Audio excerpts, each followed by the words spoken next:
Hi guys, and welcome to another Elementor video. This is Jamie from System22 and webdesignandtechtips.com. Well, today we're going to do another Elementor hover effect, and what we've got here, we've got an image, and when you hover over it with your mouse, it pops up with a title and a call to action button. And this is pretty easy to do. I've got to write a bit of custom CSS to make this work today, but don't let that put you off. I'll put any CSS I write down below, and you're welcome to use it. If you enjoy it, please don't forget to hit the subscribe button on the right hand side to stay in the loop for updates. So let's get started. Got my page open here with Elementor, and the way these things have been working, I've got 3 columns here. One's just as a buffer, and the reason I'm using columns is because the actual image is in the column, and then we put a text module on top. And I could have used margins on the column, but I sometimes use those for CSS effect, so that's why I put a little column in between, and that works just as easy. To add new columns, it's very simple. It comes as default with one little dark tab up here, just right, hit the add new column to add a new column. I've done that 3 times. And then to make the one in the middle real small, I've just grabbed the ones on either side, left click, and you can drag them to the size that you want. Okay, well that's the explanation out of the way.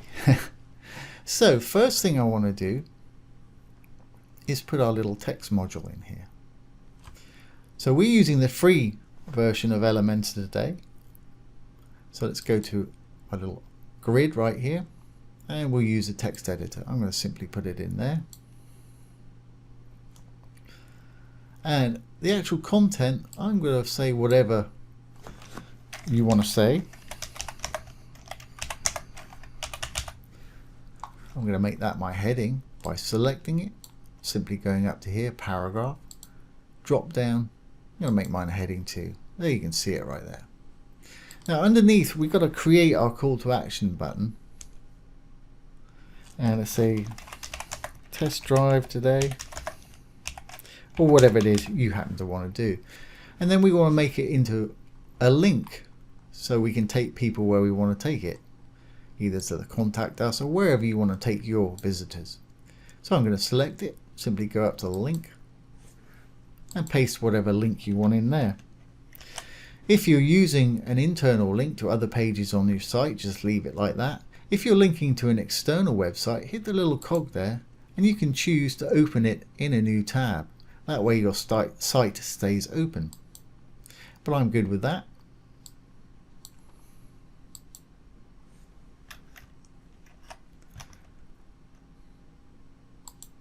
So there we go.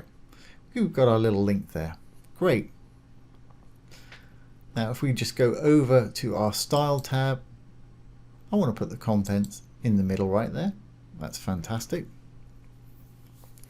Now I actually want to make that, it'll work right now as a link, but I want to make it look much more like a button. So to do that, we'll assign this text module a class. We'll go over to advanced and we'll call it test drive, or whatever you want to call it in the classes down here. I'll call it TESTD for test drive. Now that it's got a class, we can actually apply some custom CSS to everything within it. So let's update. I'm going to go on the front end. I'm using the Google Chrome browser here today. So it's got the great Chrome inspector tools. Most browsers have this nowadays. I'm going to right click and hit inspect, or hit F12 on your keyboard. Get rid of the responsive toggle right there. So here it is. And we've given this whole module the class of test D, and within it it's the A right here. So I'm just going to style this. I'm going to get on the link. There's the link, my little hashtag. Make sure we're on this one. Element style. Let's have a look. Let's give it a background. Or say red, whatever color you want. You can put a hex code or a RGBA or whatever you want in there. As you can see, it's giving it a red background, but it's all squashed up against it. So let's give it a little bit of padding.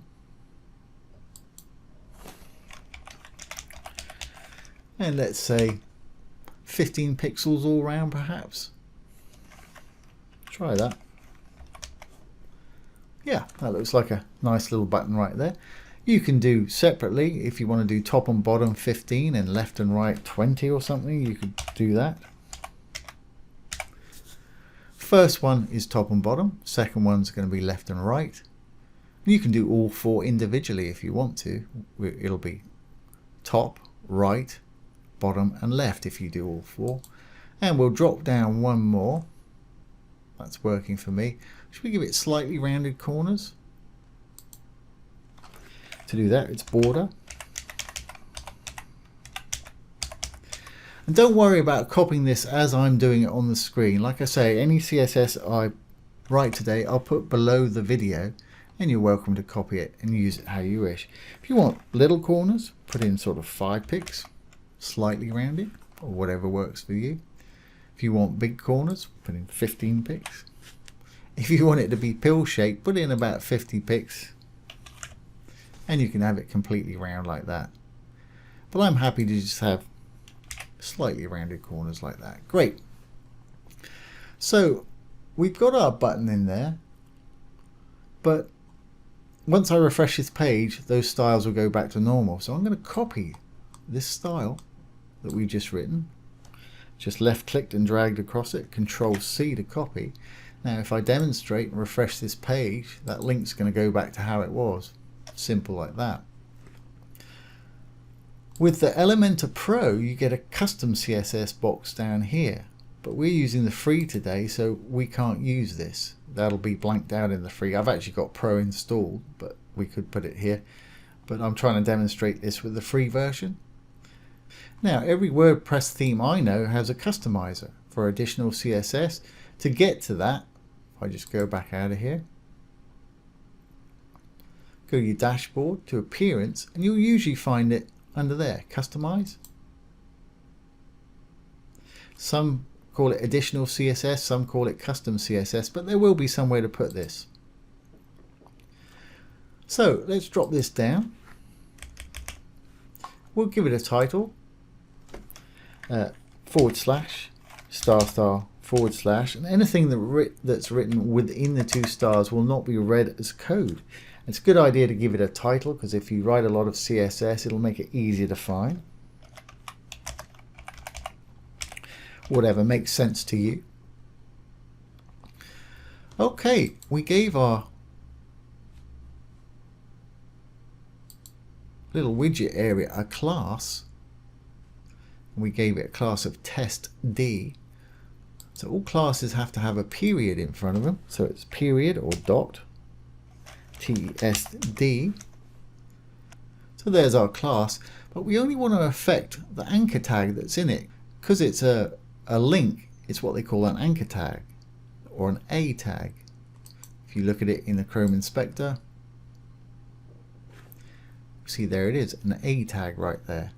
So we want to affect the link inside it, the A tag. So it's test D A to point to that. We'll open and close some curly brackets and paste in the code we copied from the Chrome Inspector. There we go. And there's our button back right there. Just tidy that up. Let's publish our changes. Now then, if we go back here, can't see it because I haven't updated. Let's make sure we're up to date and refresh the page. There we are, we've got our button. Okay, let's go back in here, and I want this to be white in color. So we'll go to our style. I can simply change this color to white. There we go, fantastic. Now the reason the link was white already, that's the default color for links on this site, I imagine. If not, in your customizer right here, you can just simply give it a color of white, which is FFF, or you can just type in white, that'll work just as well. Right, well, let's make this thing work. So if we go back here now, I want to put the image in the background of this. So to do that, we need to go over to our column right here. And I'm going to give this a class also. So I'm going to go over to Advanced. Again, I'll give it a class supercar, or whatever you want to call it. And style wise, I want to give it an image background. So we're just in the style tab of the column and we want to select an image. I guess I want a fairly dark image. Let's use this one. Okay, that's kind of okay. But let's make sure position, make it center. That's a bit more like it. And let's actually make it cover. So we'll go to size and cover. We're already set to cover. You can have auto, contain. That's doubling up on it a little bit. So I think auto, way too big. So we leave it on cover. I think that's going to work fine. Now we want to give this a fixed height, our column, because I'm going to push this whole thing down to below here, and I don't want the image to stretch down, because if I don't give it a fixed height, for instance, if I duplicate this,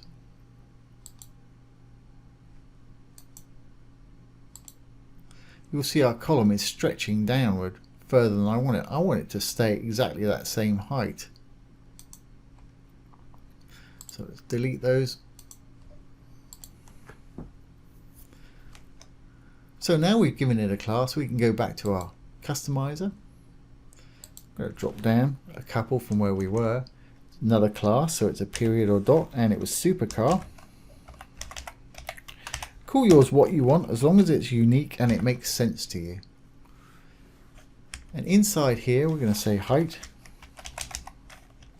And I'm going to make it 450 pics, because that's what I made the one next door to it. Semicolon, great. And what else do we want to do? Well, because to make this effect work, I'm going to push this thing all the way down, out of sight.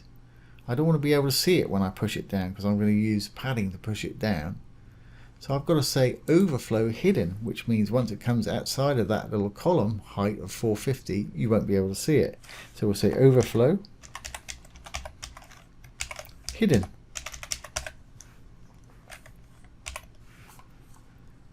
Great. So let's publish that. Now we can go back in and we can play with it some. Back to our page here. And I'm going to push this whole thing with some padding down so you can't see any of it down at the bottom there. So let's make sure we're in the right thing. We'll go over to our advanced tab. Now you could put padding in here, but there's no way of giving it any hover. So what we need to do is actually go back in to our customizer. And we know it's test D. So let's just copy that class. And we'll drop down just below it. Put it in there. Let's just publish and refresh. And our image should actually be in there when I refresh. Yep, there it is. Great. White text image. And I want to push it down below here. So I'm going to go into my additional CSS again. There's the class we just put in. Let's open and close some curly brackets. Now I want to push that down all the way out of the way. I know that's 450. So if I throw it down by 500, it should be well off the page. So let's see. Say padding top. Say 500 pixels. Gone. Fantastic. Just what we want. Now let's copy this and create the hover effect.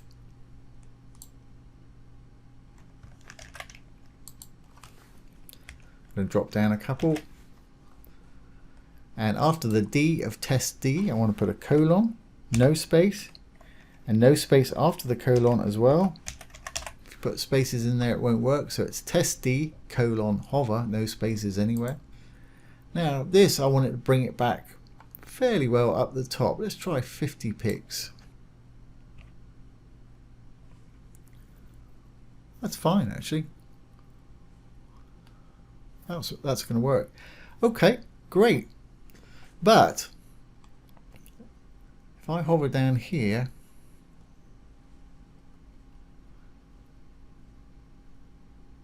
it's flashing in and out because it doesn't really know that it's on it because it's not all the way down. So I'm going to put a bit of padding on the bottom of when we hover over it to make sure that it's going to, our arrow is going to activate, or our mouse cursor is going to activate it. So I'll say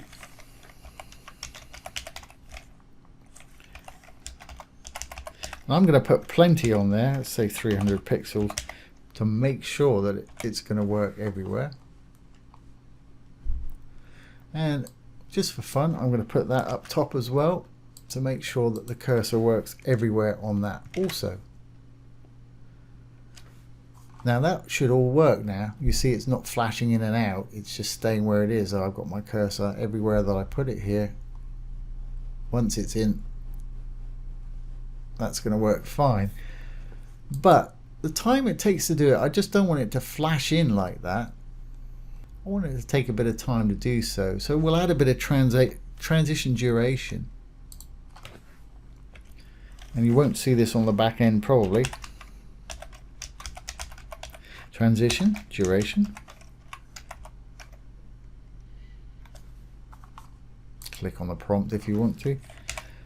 And let's say about 3/4 of a second, 0.75 seconds. Obviously you make yours whatever duration you want. Right, there we go. Let's slow it down a little bit. Let's publish our changes and we should actually be good to go here. We'll go to our page here, make sure everything's updated there. We'll preview our changes, make sure everything is updated here. And let's test it out. There we go. And there's our pop-up call to action with the title.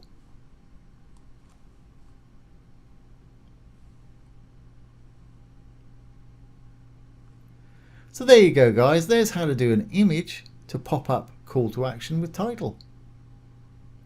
I hope you've enjoyed that and found it useful. If you have, please give it a thumbs up, ring the bell, comment, share, and subscribe to our YouTube channel. Once again, this has been Jamie with System22 and webdesignandtechtips.com. Thanks for watching. Have a great day.